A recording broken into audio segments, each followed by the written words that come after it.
สบายดีพี่น้องวันนี้กับพ่อกับลุงทุกหล่อทงอยู่แล้วพี่น้องเอ้ยมาปรับให้ปรับหน้าคือเก่าได้อพี่น้องเลยปรับแล้วพี่น้องยังบ่ทันแล้วพี่น้องเอ้ยมันลมก่อนก็เลยปะไว้ก่อนมันลมคือว่าหน้ายังบ่ทันแห้งคักพี่น้องเวลาตัดดินลงเลิกมันก็นั่นเนาะมันก็เฮ็ดให้รถไปบ่ได้พี่น้องไปได้แต่มันบวมเบี่ยมมันโลมมาจังซะมันปรับหนาบ่แล้วจะเทื่ออันนี้ก็เลยมาเฮ็ดให้ใหญ่ก่อนพี่น้องให้ใหญ่มาเบิ่งน้ำกันเด้อพี่น้องเลยปรับหน้าให้ใหญ่ให้มันเพียงพี่น้อง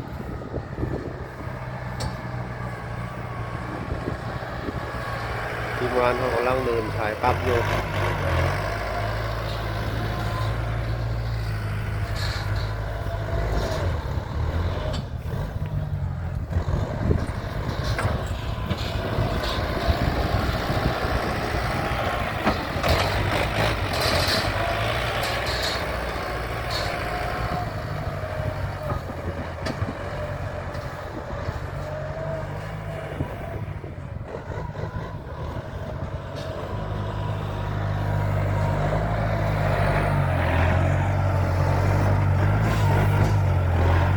ทีมงานถ่ายลุยพี่น้องเอ้ยหน้านี่ก็ยาวได้อยู่ประมาณ80 เมตรพี่น้องความยาวกว้างอ่ะ8x9นี่คือสิได้แต่พี่น้องเอ้ย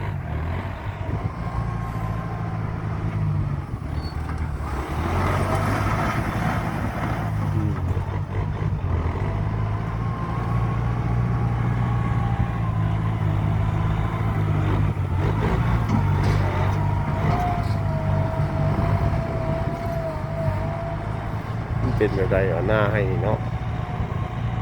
ไทยแขกก็กวกแต่เหยียบไปเหยียบมาพันม่วมพี่น้องนี่เป็นแบบใดคือมันสิลุลงนี่วะ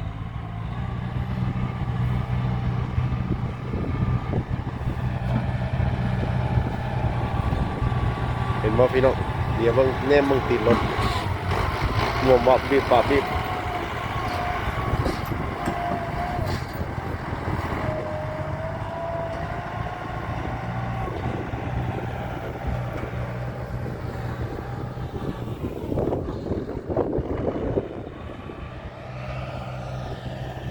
ไปตัวนั้นแล้วให้พี่น้องต้องให้นี่อันนี้บ่ได้แล้วเทื่อ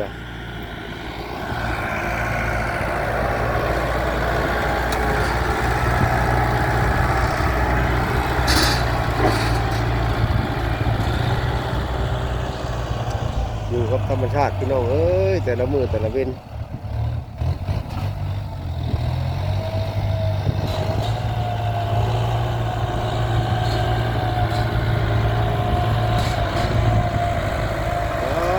พี่น้อง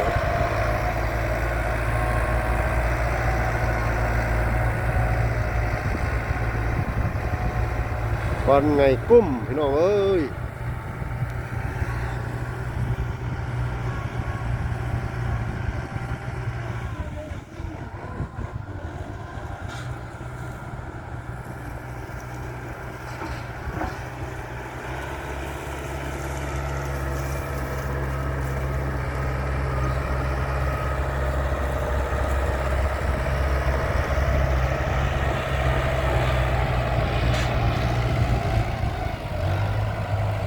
ก็8x8กำลังทำงานพี่น้อง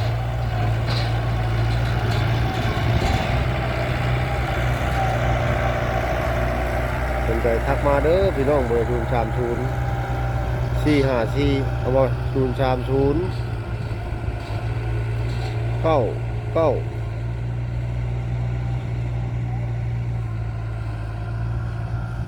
เปะ9915001พี่น้อง030 9915001ทางบ่ผิดพี่น้องเอ้ยเบอร์นี้ติดต่อได้ปักพิกัดอยู่เขต อุทุมพรเนี่ยแถวโคกไงโคกกวายแล้วก็มองที่ต้ม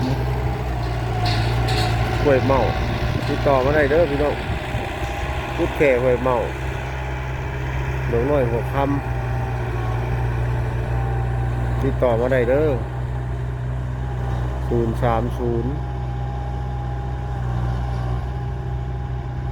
050 พี่น้องว่าพิษว่าไม่ได้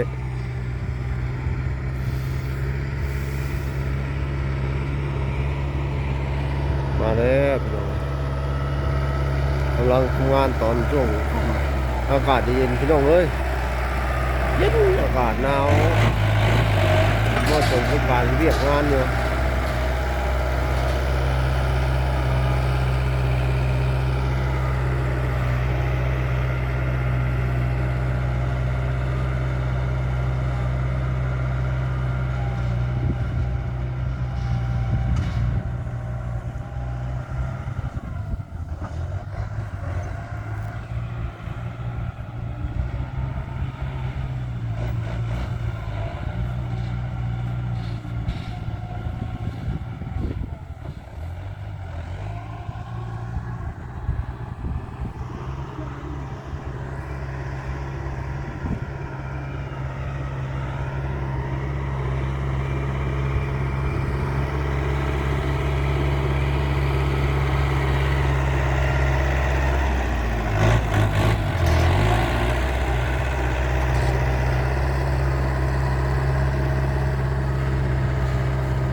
เดี๋ยวมีจุกพี่น้องเลย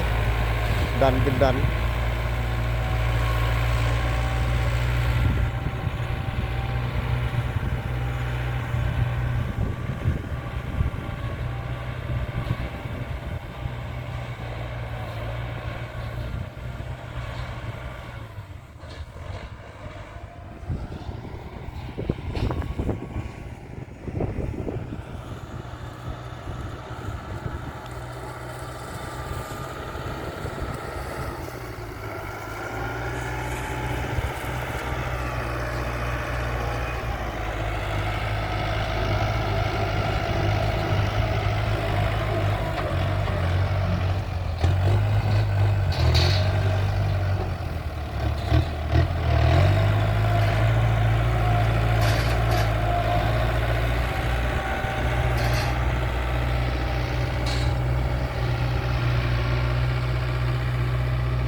เป็นกำลังเร่งพี่น้อง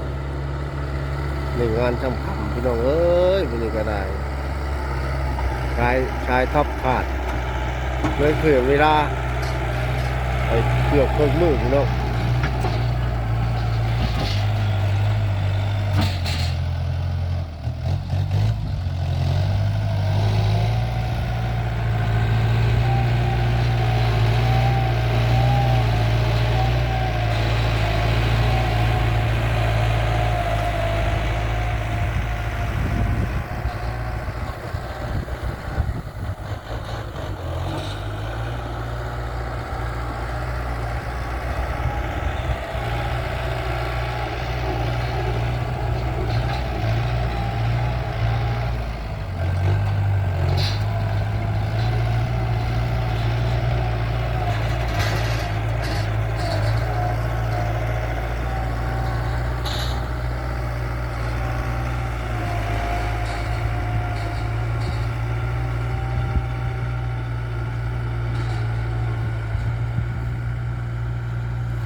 ครับหน้าน้อยเป็นให้หน้าใหญ่พี่น้องเอ้ย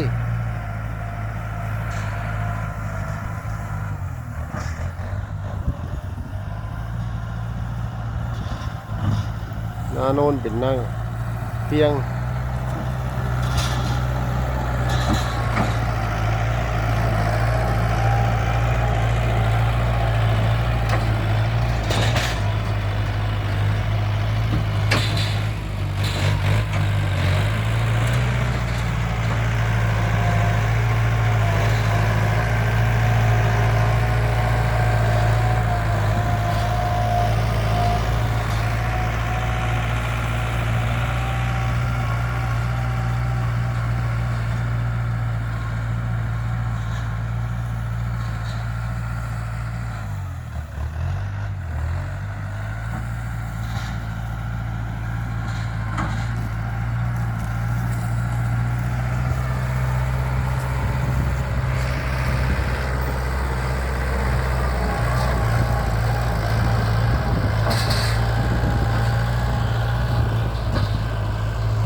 ทำนี้ก่อนเด้อพี่น้องเด้อคลิปหน้าพ่อกันใหม่เด้อถ้าใครสนใจก็ติดต่อมาได้กดไลค์กดแชร์ให้หน่อยเด้อพี่น้องกดติดตามให้แน่อันนี้ขอจบคลิปไว้เท่านี้สบายดี